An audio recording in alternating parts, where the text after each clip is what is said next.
chatting about Yeah. It's like a deja vu about something that's always been here, yeah? But it's like a deja vu. Every meeting is basically, to me, in my own experience, it's just like an empty hole, really. Yeah. I get absolutely nothing out of it. Can't have an experience from it. Can't make anything out of it. If I could have, I would have. My head would have by now. Can't make a thing out of it. It's sort of, but what's cool is you go almost into a vacuum in a weird way. Whatever pressing issues, like physically or emotionally or mentally, seem to have been like, let's say, a ring around your Saturn, all day, just go immediately. Their influence stops because your interest and attention goes somewhere else. And then after a period of time of that example, you start not thinking, but you start entertaining, how could that be real if it disappeared so fast, I mean, it took absolutely no time for it not to have any effect. And after a while, you have those hits, and you entertain some ideas, and then it brings you, even though right back to where you are actually, but now you sort of have an understanding that matches where you've always been. And that is because you see the impossibility of what you call normal day-to-day living. Yeah. Because a lot of the effects that seem so real, as long as we're in there, as long as we're there, the effects seem so real, but if somehow we get evacuated, then all of the influence and all of the, quote, realness of it dismisses. And it has to dawn on you some level that how could anything be real that could be dismissed so quickly? Yeah, and then you start getting little hints that, hey, like all those relationships that never worked, the one constant was me. I was in all those situations. I'm in every moment I've ever been in. Yeah, and I try to take out fucking everything else. The girl, me. I even try to take out me with drugs and alcohol and meditation and everything else like that. But it seemed I couldn't remove me from the equation. And suddenly, it's like if you had like one of those crime shows, and then they're after a serial killer, a notorious serial killer, and you've got a partner and you've been working together for years. And then you're finally getting close to supposedly the guy's apartment. And so you break through the door, and then your partner goes, hey, that looks like your leather jacket over there. And then it goes into the closet. Hey, I've seen you wear that sweater. Oops, you're the serial killer. You're like the last one to figure it out. And so, in a weird way, all the stuff you felt you happened, and you did, and everything like that, you've never not been here. And I'll tell you, if you were looking at the condition that, let's say, we're entertaining from 30 years ago, this exactly is what I was trying to get away from by spirituality. So to me, the real spirituality is nothing to be sought after, really. You're going to have a much more dramatic time when you're into the story of Paul. Because when the book is the absence of Paul, there's really not much going on. Yet in that, there's something that's always going on. Yeah. So, it's a simple invitation, same thing you've heard all the time. And the beautiful opportunity I have, because we're not that popular and we're disorganized, is you can stay on point, constantly. Because there's an old story by Ramana Maharshi, supposedly by him, and I don't know if I ever recorded this, but someone shared it with me, and the story goes like, there's people that have been with him for many years. We're talking about, should we start teaching, And so then he came in the room and they asked him, hey, can we start teaching? He says, oh yeah, all of you are qualified to teach, but I don't recommend it. So they were going, what? And they go, oh, he goes, yeah, because, and they go, why? Because of compassion. And they were like, what? He says, oh yeah, you'll be giving a talk, and then the people in front of you, you'll have compassion for them and you'll dilute the message. You'll make it like more understandable where they're at, instead of just the constant negation of where we think we're at. Yes? Now, you're not going to win a popularity vote by negating where we are. I mean, you're not. I mean, it's not that you have to be certain. The consumers that show up here have had to buy a lot of fucking shit. And they thought they could never return any of it. They just get stuck. And so they come here, and they've been around a couple of the rides in the amusement park. And so maybe they're at the point, and there's no point to be at, because that's the ever-present, always, no time point, which is they're ready for nothing, you know? Not one more addition, not one more subtraction, just recognizing what you're not. That's all that's necessary. And of course you can recognize what you are, because everything that you're not, or seemingly not, of course inherently you're everything, but in this little dream of things, everything that you're not, yeah, can be known, yeah? You can see it. Yeah? You can have an understanding of it. You can apply that to what's seen. The only possibility you have concerning seeing is being it. You know, there's no other possibility. You can't know it. Knowing it, yeah. Understanding it, immediately, it doesn't work. Now you can know something like, I know math, and then take the exam and get a 90% mark, and then you become a math teacher or something. You can know that. You can know shoes, you can know this, you can know the hours of REI, you can know when the sales are, and the clearance sales and return days, and you can know tons of stuff, yeah. And it can help you here, but you can't know what you are. So the modus operandi we have seemed to be, it's been called us really. See, it's always movement that's implying a stationary object. There's no stationary object. The movement is what implies there's one. The thinking, the perceiving, the memory are being used to imply that there's a someone. Yeah? So something that's truly a verb, like all we really are in a sense, is seeing, hearing, feeling, tasting, and touching. Yeah? And then also that which is seeing, hearing, feeling, tasting, and touching. Because the seeing doesn't make the seeing. The hearing doesn't define the hearing, not the hearing. It's not. There's no hearer. Yes. So there's the seeing, hearing, feeling, tasting, touching, and then there's the sense of that which is seeing, hearing, feeling, tasting, and touching. To me, that's the presence. That's it. Yeah. So you can't use, like Buddha supposedly said, when you see. It's a very simple thing. How hard is that? I've already completed his request. I haven't efforted to see anything today. You know what I mean? When you hear, okay, I'm already batting 1,000. When you taste, all right? When you touch, when you smell, whatever. The other one is, all right, you're here.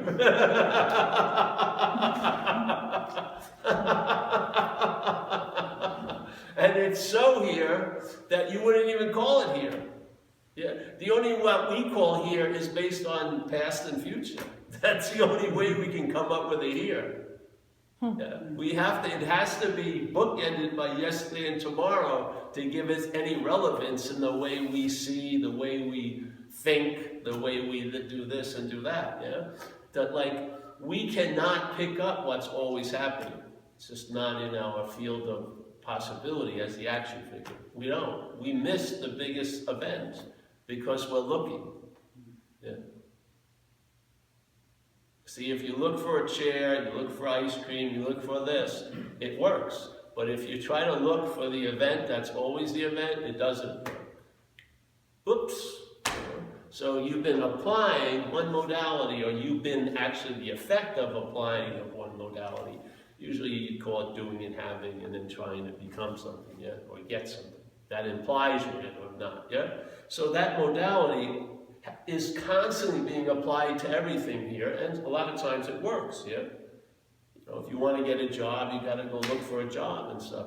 But if you start looking for what you are, or what's always here, you miss it.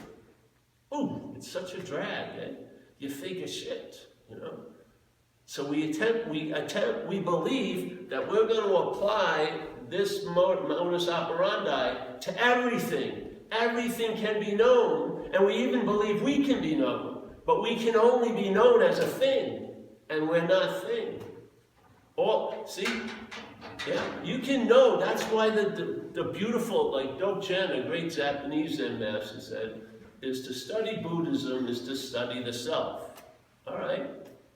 And to study the self is to forget the self. So if you start knowing what you're not, that understanding, yeah. Now it doesn't produce the seeing, because the seeing is unproducible. It's already inherently so. But the understanding, in a way, it's sort of like you're in an apple orchard. You may get hit by an apple falling. You know, it could increase your odds of getting whacked. Who knows? But. So by understanding what you're not, that's it. Just understand what you're not. It's not difficult. It has the same, it repeats constantly. Yeah?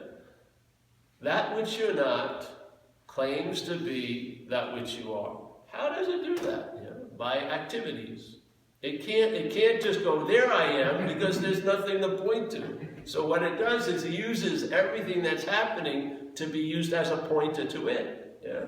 How does it do it? Simply, it's in the act of claiming. Just like something that doesn't have a life has to claim the possibility of life offered somewhere else, and we're sort of like that offering. Yes? So now, this mode, I call it selfing. You could call it the phantom, you know, as the presupposing of a non-existent thing, wanting to get salvation for the non-existent thing, which obviously you could just stop there. Yeah? If you just hear that sentence, that's all you really need to know. Maybe you like it, maybe you don't. A great master gives you some, you know, information. It says, hey, the mental state is presupposing a non-existent thing. Yes? That wants to get salvation. Oh, far out. For the non-existent thing. Bing. They're off the game show. Next content. All right, presupposing non-existent thing. Yes, yes. Wanting to get salvation. Yes, yes. For the me, no.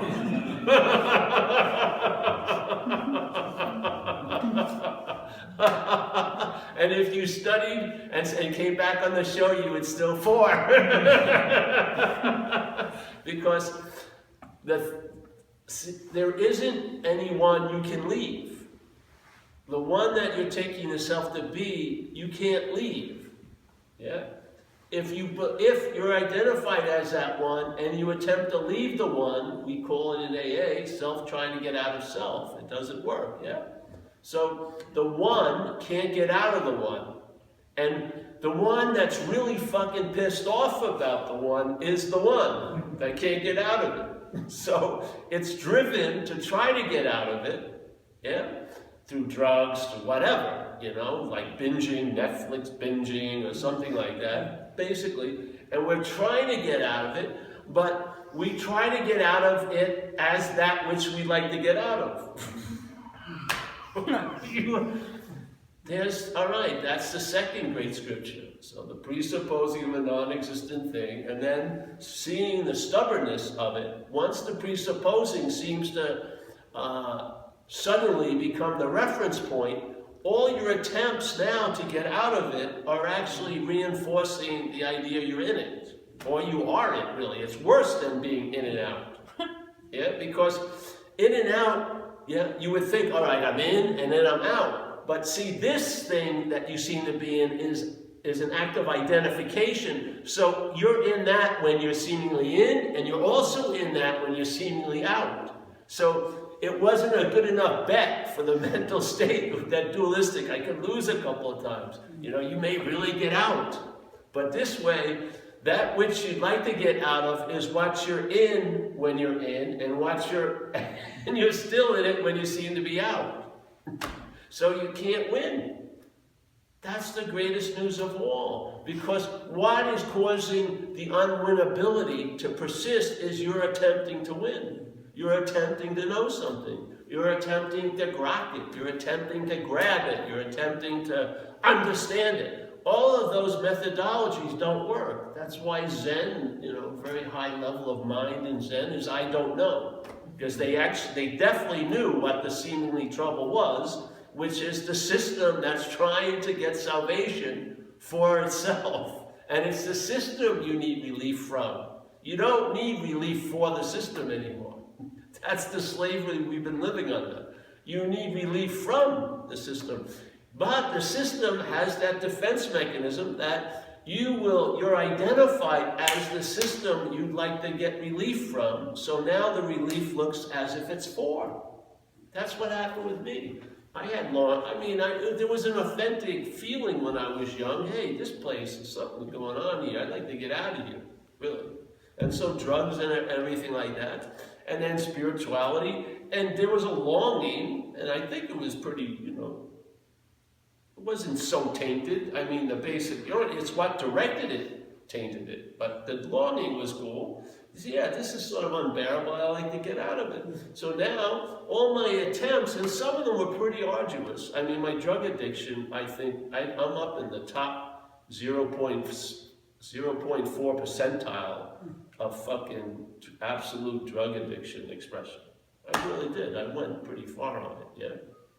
Not that I'm proud of, but I mean, I can at least compare it to all the other things I had done, which many of it was half-assed, like Tai Chi and meditating, and you know, I didn't go all around the world and you know get buried for 5 days or fucking, and then the ayahuasca was after my time, so if I missed out on the whole that situation. So there's a lot of space to be questioned, you know. Well, you really didn't try hard enough. You really didn't work hard enough. You needed to meditate longer. First of all, you skimped on the purification.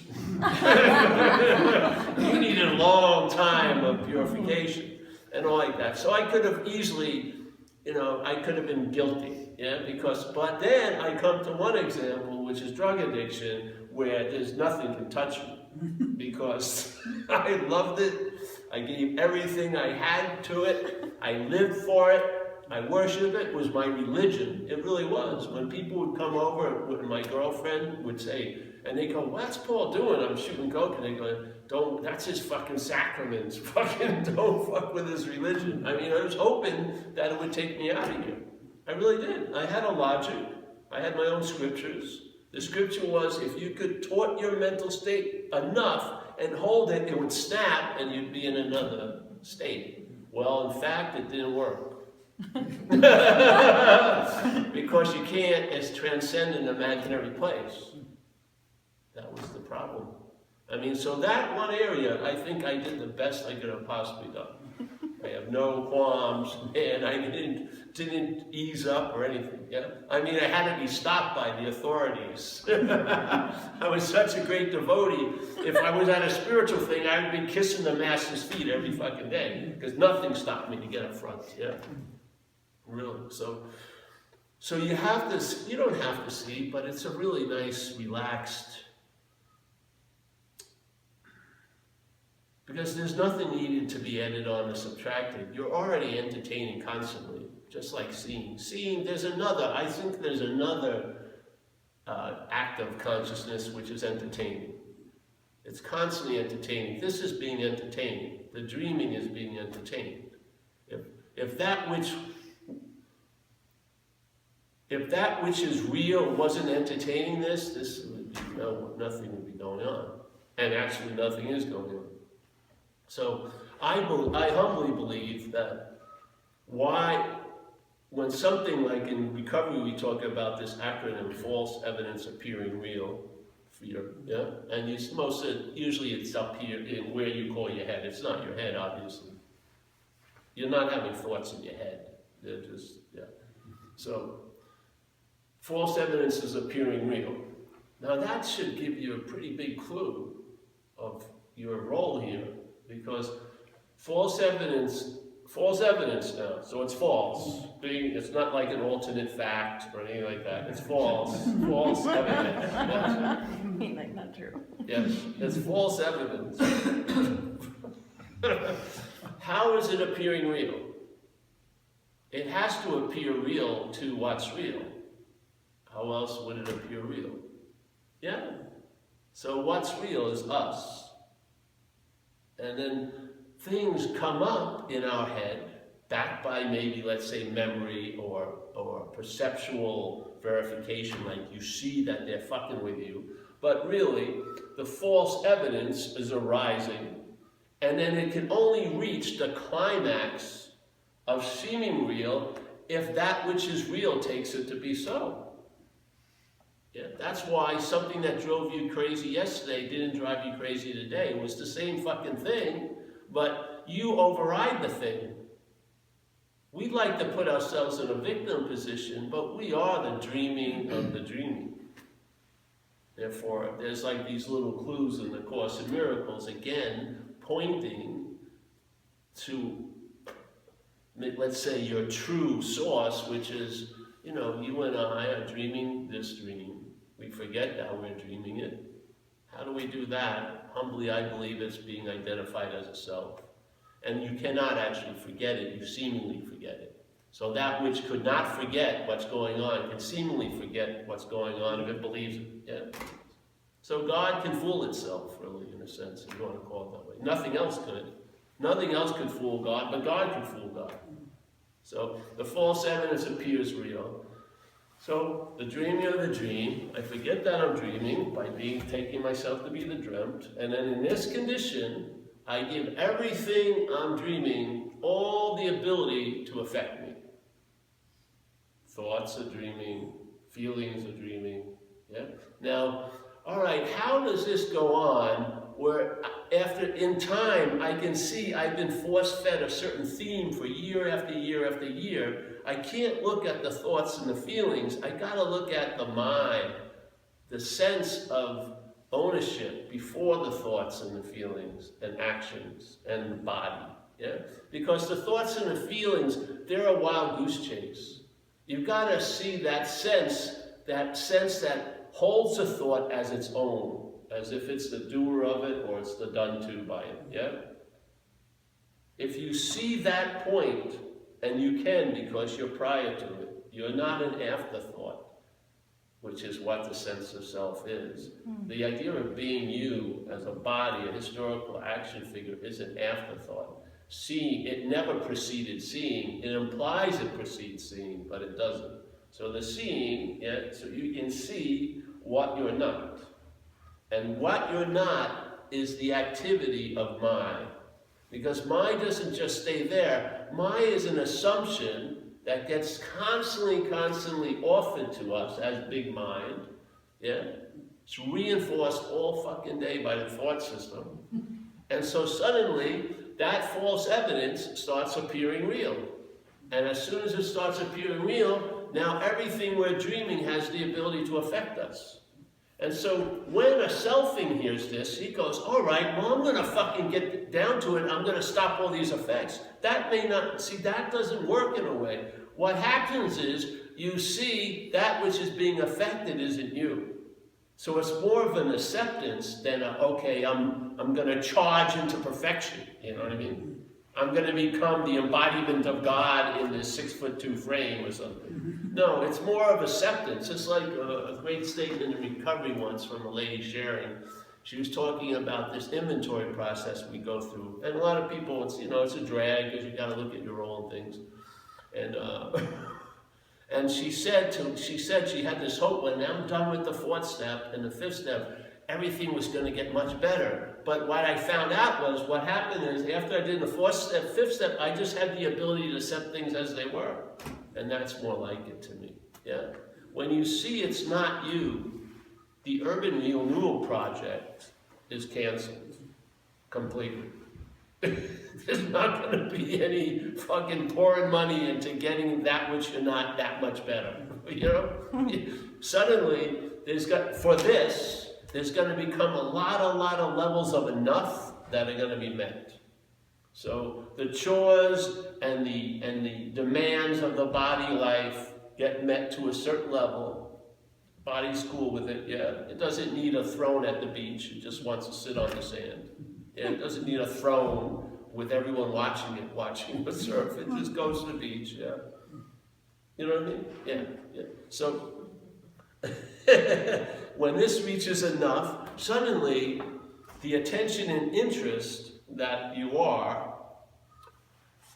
almost returns to you as the branch that it's meant to be squatting on. Yeah. So now interest and attention, instead of being directed by the mental state at the next thing that's going to save me, or the next thing I have to have, or the next thing, or whatever, you know what I mean?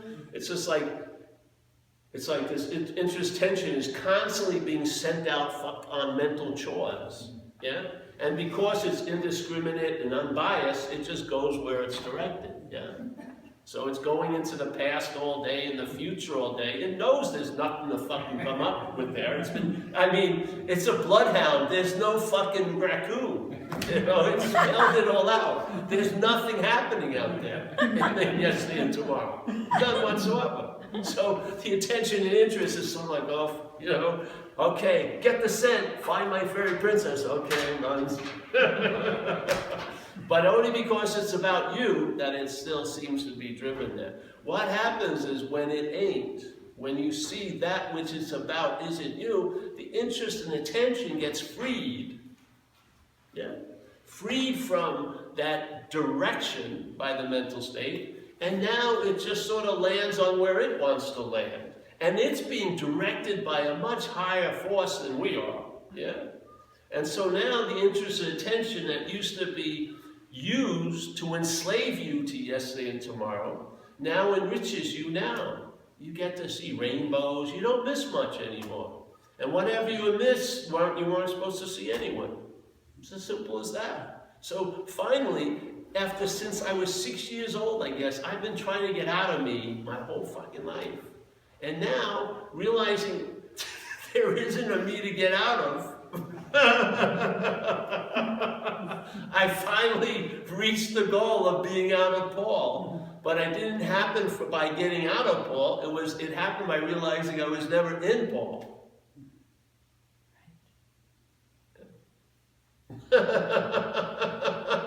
So what was untenable years ago is fucking okay now. You know what I mean? I get passed over once again, fine, it's okay. It wasn't me anyway. And the same thing with the talks. Thank God. Thank God I never thought I'd been doing this. I thought I was doing it maybe, but the ownership of this never happened, at least till now, which has allowed it to go on.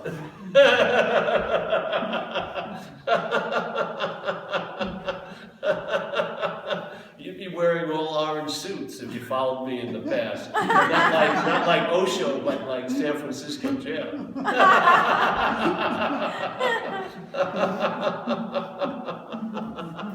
So, and this happens without any thought of effort.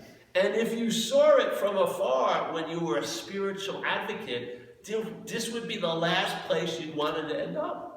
You want it to be where there's fucking light and your hair's blowing in the wind and adoring, spiritual nymphs are looking at you with great admiration and you're going to take advantage of it later. All this has happened, no, it never happened. It's not like that at all.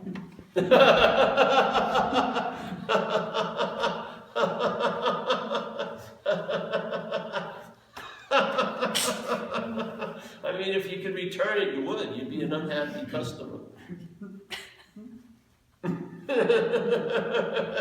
But you can return something you got, but you can't return something that you are. That's the greatest news. It really has nothing to do with you. And that's what makes it always available at all times. That's what makes its approach is no approach at all. It's always available at all times, right where you are, with no requirement necessary, except the ones you believe in. Yeah. And a lot of whatever you go through is just losing beliefs, really. You get more economized or pared down than any great additions. You just get scrubbed, so to speak. Just like a natural scrubbing. Not like I got the greatest spiritual washing machine and get in there. No, it's just life frictions. It scrubs you off. Yeah, and you get more economized. And then you actually, all that stuff that seemed so cryptic before become really true for you, which is, the seeker is the sought. What's looking is what you're looking for. Whatever can be perceived cannot be perceiving. You cannot use the Buddha to seek the Buddha. You can't use mind to seek mind. All that stuff becomes really clear. Not because you read a lot, but because you see. And the thing is, you always are seeing. Yeah. And if you need any reinforcement of that, it's the basic event of everyone's day. The seeing, hearing, feeling, tasting, touching, which is the thing that's always going on, and we have the least amount to do with it. It's got to give you some hints, Why would you take, to me, evidence doesn't matter. It's what the mind does with the evidence. So when you see an example or a principle, the mind can just expand on it like that. Boom, boom, boom, boom, boom, boom, boom, boom, boom. A lot can be revealed by one little vision, yes? Boom, boom, boom, boom, boom. And then when the mind is engaged in that, and there's like an expansion in mind, it's not big M mind expanding. Big M mind can't expand, in a sense. It's always everywhere, yeah? But with the expansion in the seeming little event, it reverberates and it never hits a wall. You get the sense of that all there is space, all there is giant, giant space. And all these things have a nice effect on the action figure. It subdues a lot of those drives that have been meaningless anyway, really. I mean, how many experiences did you think you have, and where are they now? How many days that you thought were the greatest days and they get erased as soon as you go to sleep? It's gone. And then the next day, it's gone. This was my greatest day. Gone. Yeah. It's like an Etch-a-Sketch, constantly erasing. So I found, that's why I have great confidence in mind, and that these talks, I learned early on not to talk to you about big M mind. It's not going to go anywhere. It's totally futile. But you can talk to mind about you. Because if mind gets what we're sharing here, the gig is up, really. Because the mind is the dreaming. And it goes, oops, oh yes. So now, and the beauty of it is, it doesn't have to vanquish the dreaming. It will dream itself out of the dream. And you'll know that that's happening because the dream will get happier. And that's been my experience with it, yeah. You'll dream. You're in the process, we all are, of dreaming ourselves out of the dream, knowing it or not. The fun part is to sort of know it, in a sense. Yeah.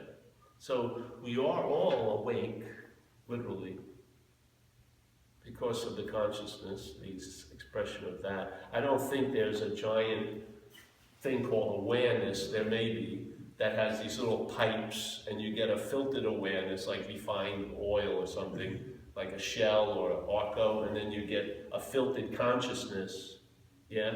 And if you don't pay your monthly bill, consciousness can get shut off. It just seems like there's really no break of let's say, absolute and extension. I don't see there's a big gulf there, yeah. You know what I mean? Yeah, so like they say in Buddhism, emptiness is form and form is emptiness. Yes, and basically there's no oh, that's that and then this is that. I don't believe so. This is appearing in that. Yeah, it's dreaming. It's a dreaming. Yes. So when you take these little statements and the mind chews them, the mind mind is like, I was always amazed when I was young. I got involved in tofu. We opened a tofu factory in Miami, 1977. And one of the biggest things I liked about tofu is that it doubles the yield of soybeans. So you have a pound of soybeans, I think you can make about 2 pounds of tofu from it. I thought that was like the loaves and fishes story with Jesus, really. You know what I mean? You put like 500 pounds of soybeans and you make 1,000 pounds of tofu. What's wrong with that? That's like doubling, yeah. So it's, in a way, that's what mind is like, yeah. You entertain, let's say, a little bit, and it goes a long, long, long, long way. There's basically no stopping it, yeah. So in mind, there's no periods or exclamations. It doesn't stop because there's a realization. It doesn't. It's just beyond that. Yeah, it doesn't stop. It's the question mark. The question mark is its drive, yeah. But see, in talks like this, people have a lot of questions. It's difficult really to want to answer questions when it's the answer that's having the question. You just feel like, maybe if I don't give any room for a question, the answer will dawn that it's that which is asking the question. Would the Buddha seek the Buddha if the Buddha knew? No. Yeah. The Buddha would immediately cease seeking the Buddha if it realized, hey, why would I be looking for myself? Why would I want to know myself while I'm being it? I mean, knowing yourself is like, a menu, and being it is like eating the breakfast. I mean, you could collect tons of menus, but it's never going to get you full. It's when you need the sense feltness, you need to eat it in a sense. Yeah. Yeah. So, I think that's that, unless, more's not better. I have to build this in because my talks are getting shorter and shorter as I go. They are. Sometimes they charge money, so they say 7 to 9, and I say, no way.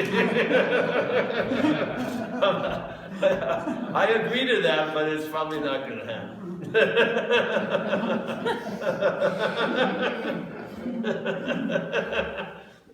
If there was new, it could be. Introductory can go on, but more at certain times isn't the best recipe. Less is good. And you can go with silence, but I think, the seed assignment is the yap in my experience. So, it's too many people going into the silence, But the thing is, like, let's say you hear you're not a body, but don't you hear it as a body? Isn't how it gets translated? It's like that clone, and then it's got human programming and thinks it likes the Red Sox, then I know it's a clone, and so like that, it likes the Red Sox, and it has pictures of people it's supposed to have relationships with, and has a whole story. That make the clone does better, right? When it thinks it's a special character, it works better and shit like that, and it's all about the money. So they have these clones. So let's say that clone gets indisputable evidence that it's a clone. You would think, hey, clone figures out it's a clone. So it goes on cloning, far out. But it's going to hear the message it's a clone from the human programming. The human programming is going to be the MIT that catches that message. So the human programming may not like the news that it's a clone. Yes, so it may go through a very psychotic break. The clone will go through a psychotic break finding out it's a clone. So you go, well, how would that happen? I would think it was being a clone the whole time. So the news wouldn't be that disturbing. Oh, thank you. That just solved a lot of trouble. You know what I mean? I was thinking of divorcing that imaginary person in the picture. But when the clone has the human programming is very fast in time, and it will rise and be the first MIT that grabs the message. And once this MIT catches the ball, it makes the ball into something. Immediately, just like they say in all the neuroscience, the observation distorts the observed. It's all the same thing. So as soon as you look, you see something, you make something. Yeah? So especially when you think you're looking for yourself, you make something. Usually make something. And you're not going to recognize nothing as a something. Conceptually, no way. So a lot of people came before us to share this news with the hopes that it would save you time and also a lot of trouble. And if you have the eyes and the ears to hear it, and you know, I mean, nothing's going to be the gift that keeps on giving, really, in my experience. And wouldn't it be lovely to have a last answer finally? And then the rest of your time here, you're just entertaining the possibilities that were offered by the last answer, to the point where there hasn't been any drive for any other answer, which I can't say about all the other answers. Yeah? It's got a certain quality that it sort of can disengage that need for another answer, or a turbocharged answer, or an extreme answer, or this answer. Yeah? To me, you'll recognize its value. Yeah, you will, because it'll be quite different than everything else that gets peddled around you. It really will. You know? So, all right, I'm going to shut that off, I guess. You had your chance, no question.